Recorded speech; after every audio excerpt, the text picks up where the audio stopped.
எப்பவும் ஒரு சுகந்த நறுமணம் ம். வீட்ல. ஒரு அகர்பத்தி ம்.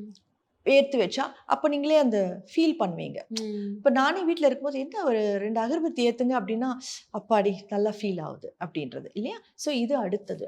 இதுக்கப்புறமா என்னன்னா, பசுமையான ஒரு செடி வீட்ல வைக்கிறது ரொம்ப நல்லது. துளசியா இருக்கலாம், இல்லன்னா ஆலோவேராவா இருக்கலாம். ஏதோ ஒண்ணு மணி பிளான்ட் நெறைய பேர் வச்சிருக்காங்க இப்போ. ம். இருந்தாலும் அந்த லிஸ்ட்ல நான் ஆட் பண்ணிக்கிறேன் அத. ம். ஓகேவா? இது இல்லாம இந்த கண்ணாடி பாத்திரம், அதாவது இது எச்சல் அதெல்லாம் இல்லாததா, ஒரு சின்ன பவுல், ம். கண்ணாடி பவுல். ₹10, ₹20, ₹50 ஏதோ ஒரு பவுல்ல தண்ணிய ஊத்திக்கணும். தண்ணி ஊத்தி வச்சுக்கணும். அதுல வேணுனா பச்சை கற்பூரம் போட்டுக்கலாம். பட் வெறும் தண்ணியே போதுமானது. அதற்கு ரொம்ப பவர் உண்டு. இதெல்லாம் நீங்க பண்ணிட்டு பாருங்க மேஜிக். ஸோ மந்திரம் ஒலிக்கிறது வீட்ல. வீட்ல விளக்கு எரியுது. நல்லா ஒளிருது. எரியுதுன்னு சொல்ல ஒளிருது. நல்ல கோலம் இருக்கு வாசல்ல. சுத்தமா இருக்கு வீடு. ஏதோ ஒரு மந்திரம் ஒலிக்கிறது. அகர்பத்தி ஏத்திக்கிட்டு இருக்க. இத ஒரு நிமிஷம் நெனச்சு பாருங்க. எப்படி இருக்கும் அந்த வீடு?